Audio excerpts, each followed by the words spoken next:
College drop out, अरबपतियों की प्रेरक कहानियां। अध्याय 1, बिल गेट्स, पार्ट 2। जब गेट्स 10वीं में था, विद्यालय प्रशासकों को उसकी कंप्यूटर प्रक्रिया सामग्री यानी सॉफ्टवेयर कार्यक्रम निर्माण क्षमताओं के बारे में पता चला और उसे कक्षाओं में छात्रों को सूचीबद्ध करने के लिए कार्यक्रम वर्ग अनुसूची कार्यक्रम यानी क्लास शेड्यूलिंग प्रोग्राम लिखने को कहा गया था। पहले तो गेट्स ने यह कहकर मना कर दिया था कि यह काम कठिन है, जिसे वरिष्ठ साथी ही कर सकते थे। लेकिन जब ऐसा नहीं हुआ तो लगभग 1 वर्ष बाद गेट्स ने इसके लिए एलन से सहयोग लिया था और उस कार्यक्रम को सफलतापूर्वक तैयार किया था।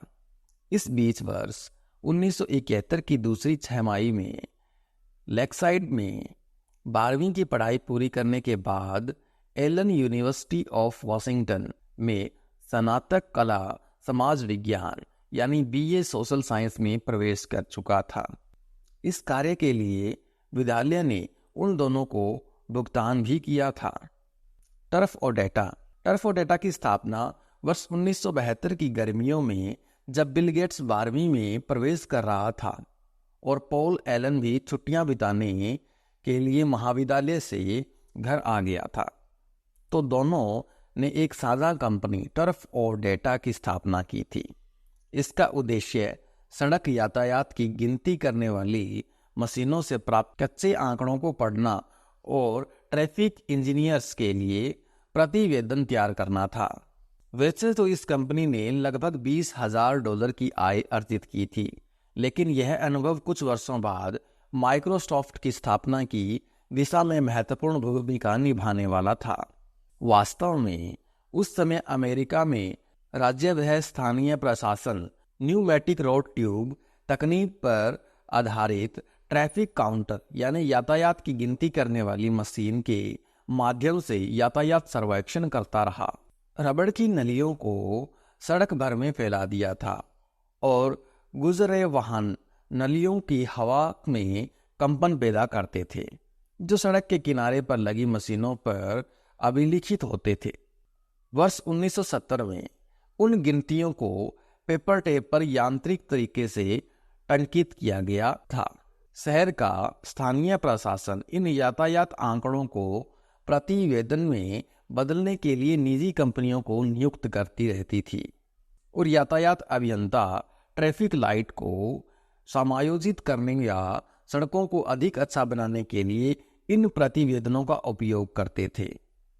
गेट्स व एलन ने सोचा कि वे अन्य स्थानीय कंपनी की तुलना में इन यातायात आंकड़ों में से अधिक सस्ते व शीघ्रता से प्रतिवेदन तैयार कर सकते थे। उन्होंने पेपर टेप में छेद नमूनों को पढ़ने और कंप्यूटर कार्ड पर टंकित कर प्रतिलिपि तैयार करने के लिए सहपाठियों को नियुक्त किया और फिर वाशिंगटन स्टेट यूनिवर्सिटी के कंप्यूटर का उपयोग कर यातायात प्रवाह सारणी यानी ट्रैफिक फ्लो चार्ट तैयार की। यह टर्फ और डेटा का आरंभ था। इस कंपनी ने ऐसे उपकरण का निर्माण करने के लिए योजना बनाई जो यातायात पेपर टेप को सीधे पढ़ सके और हाथ से किए जाने वाले कार्य की थकाऊ प्रक्रिया को समाप्त कर सके। इसके लिए माइक्रो प्रोसेसर की आवश्यकता थी। इस बीच अप्रैल 1972 में इंटेल कॉरपोरेशन ने इंटेल 8008 माइक्रो प्रोसेसर प्रस्तुत किया था, जो 16 KB या किलोबाइट स्मृति मेमोरी का उत्तर दे पाने में सक्षम था। लेकिन गेट्स व एलन दोनों में से किसी को भी धातु सामग्री यानी हार्डवेयर का अनुभव नहीं था, क्योंकि वो तो सॉफ्टवेयर के काम करते थे और वे उस उपकरण को विकसित करने में सक्षम नहीं थे। लिहाजा वे लाचार हो गए थे। उस समय सिएटल में कंप्यूटर समुदाय अपेक्षाकृत छोटा था। अब वे ऐसे व्यक्ति की खोज करने लगे थे जो एक कंप्यूटर पत्रिका में छपे रेखा चित्र के आधार पर पुर्जों को जोड़कर जो उनके लिए निशुल्क कंप्यूटर बना दे। उन्होंने इसके लिए वाशिंगटन स्टेट यूनिवर्सिटी में ही विद्युत अभियांत्रिकी यानी इलेक्ट्रिकल इंजीनियरिंग के छात्र पॉल गिलबर्ट से संपर्क किया और उसके समक्ष टर्फ और डेटा में हिस्सेदार बनने का प्रस्ताव रखा। फिर गिलबर्ट्स ने विद्युत घटकों यानी इलेक्ट्रिकल कंपोनेंट्स के टुकड़ों को जोड़कर कंप्यूटर बनाना और गेट्स व एलन के लिए प्रक्रिया सामग्री यानी सॉफ्टवेयर लिखना आरंभ कर दिया था। इसके लिए भी पॉल एलन के पिता ने उनकी सहायता की थी और उन लोगों ने विश्वविद्यालय के कंप्यूटर IBM 360 पर इंटेल 8008 माइक्रो प्रोसेसर का अनुसरण करने वाली प्रक्रिया सामग्री लिखने और फिर अपने निर्माणाधीन कंप्यूटर पर उसका परीक्षण करना आरंभ कर दिया था। इस बीच गेट्स वह एलन को विद्युत संजाल नियंत्रण प्रणाली यानी इलेक्ट्रिसिटी ग्रिड कंट्रोल सिस्टम की सामग्री प्रक्रिया को दोषमुक्त रखने का काम मिला था। यह उत्तर पश्चिमी प्रशांत क्षेत्र में विद्युत संचार को नियंत्रित करने के लिए कंप्यूटर का उपयोग करने की परियोजना थी। सरकारी अभिकरण बॉर्नविले पावर एडमिनिस्ट्रेशन ने इसके लिए रक्षा ठेकेदार कंपनी TRW इनकॉर्पोरेशन के साथ अनुबंध किया था। यह उच्च विश्वसनीयता का विशाल प्रक्रिया सामग्री विकास कार्यक्रम था, लेकिन TRW को इसमें कठिनाइयां आ रही थी और वह ऐसे कार्यक्रम निर्माता की खोज कर रही थी जो इसे ठीक करने के साथ साथ इसका रखरखाव भी कर सके। सिएटल से करीब 180 किलोमीटर दूर पोर्टलैंड में बॉर्नविले पावर एडमिनिस्ट्रेशन का मुख्यालय था, जहां TRW के लोग कार्यक्रम निर्माताओं की खोज कर रहे थे। तब किसी कार्यक्रम निर्माता ने उन्हें गेट्स व एलन के बारे में बताया। इस काम के लिए गेट्स को विद्यालय से और एलन को विश्वविद्यालय से विशेष अनुमति लेनी पड़ी थी।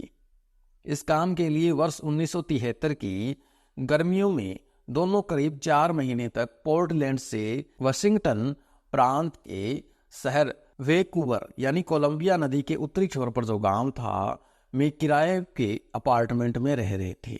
वास्तव में इस कार्य ने गेट्स व एलन के मन में अपनी सॉफ्टवेयर कंपनी बनाने का विचार का बीजारोपण कर दिया। इस काम के पूरा होने के साथ बिल गेट्स अपनी 12वीं और कॉलेज में नामांकन की तैयारी में जुट गया था। लेकसाइड प्रोग्रामर्स ग्रुप का एक साथी केंट इवाइंस पिछले वर्ष ही दुर्घटना का शिकार होकर चल बसा था और एक अन्य साथी रिक वेइलैंड स्टैनफोर्ड यूनिवर्सिटी चला गया था। इस तरह सिएटल में गेट्स व एलन ही बचे थे। एलन यूनिवर्सिटी ऑफ वाशिंगटन में दूसरा वर्ष पूरा कर तीसरे में जाने वाला था। वर्ष 1973 की शरद ऋतु में बिल गेट्स भी हार्वर्ड यूनिवर्सिटी चला गया था। इस तरह व्यवहारिक तौर पर टर्म और डेटा का काम पॉल एलन व पॉल गिलबर्ट्स के ऊपर आ गया था। लगभग 2 वर्ष के परिश्रम व $1500 की लागत पर गिलबर्ट्स ने मशीन का जो प्रारंभिक रूप या प्रोटोटाइप तैयार किया था जिसका ग्राहक मिला था। वाशिंगटन राज्य सरकार ने शहरों को निःशुल्क यातायात यानी ट्रैफिक प्रोसेसिंग सर्विस उपलब्ध करा दी थी और निजी ठेकेदारों की आवश्यकता समाप्त हो गई थी। बाद में इस मशीन को दक्षिण अमेरिकी राज्यों में भी बेचने की कोशिश की गई थी, लेकिन सफलता नहीं मिली थी। इस बीच बिल गेट्स हार्वर्ड यूनिवर्सिटी में रहकर पॉल एलन व पॉल गिलबर्ट्स की मदद करता रहता था, लेकिन हार्वर्ड में रहते हुए गेट्स को एलन की दूरी खटक रही थी। सिएटल और हार्वर्ड की दूरी करीब 5000 किलोमीटर थी। ऐसे में दोनों की भेंट तभी हो पाती थी जब गेट्स छुट्टियों में घर आता था, लेकिन उन्हें अधिक दिनों तक दूर नहीं रहना पड़ा था क्योंकि एलन ने वर्ष 1974 की गर्मियों में अपनी पढ़ाई बीच में ही छोड़ दी थी और वह बिल के समीप रहने के लिए बोस्टन के पास हनीबेल इंटरनेशनल के कंप्यूटर विभाग में कार्यक्रम निर्माता या प्रोग्रामर की नौकरी शुरू कर ली थी।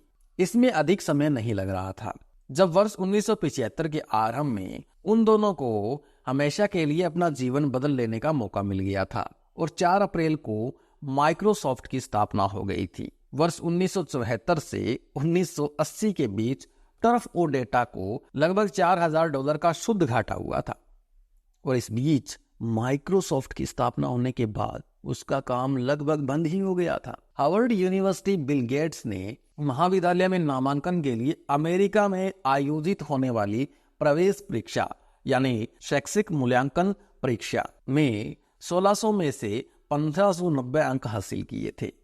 उसके आवेदन को हार्वर्ड, येल व प्रिंसटन तीनों विश्वविद्यालयों ने स्वीकार कर लिया था। लेकिन अपने गणित प्रेम के कारण उसने हार्वर्ड में कानून के पाठ्यक्रम को चुन लिया था। हार्वर्ड में बिल गेट्स अक्सर विज्ञान केंद्र में द एकन लैब में ही जमा रहता था। यह प्रयोगशाला इलेक्ट्रोमैकेनिकल कंप्यूटर यानी मार्क 1 के आविष्कारक हार्वर्ड एकन के नाम पर है, और जहां गेट्स की सबसे प्रिय मशीन डिजिटल इक्विपमेंट कॉरपोरेशन यानी DEC की PDP-10 थी, वहां PDP-1 कंप्यूटर भी था जिस पर स्पेस वॉर गेम भी खेला जाता था। प्रथम वर्ष की कंप्यूटर परियोजना के अंतर्गत वीडियो बेसबॉल गेम के लिए गेट्स ने PDP-10 व PDP-1 को आपस में जोड़ा था।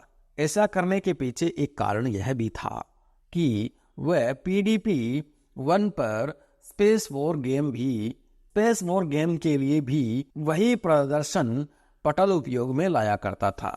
रोचक तथ्य यह है कि बिल गेट्स अपने किसी भी पाठ्यक्रम के वर्ग में व्याख्यान या लेक्चर सुनने के लिए नहीं जाता था, और इसके स्थान पर उन वर्गों में निरीक्षण करता था जिनसे उसका कोई संबंध न था। पहले वर्ष में तो उसने अपने वर्ग को लगभग अस्वीकार कर दिया था। वह ठीक उसी समय दूसरे वर्ग में जाया करता था जब उसका अपने विषय का वर्ग होता था।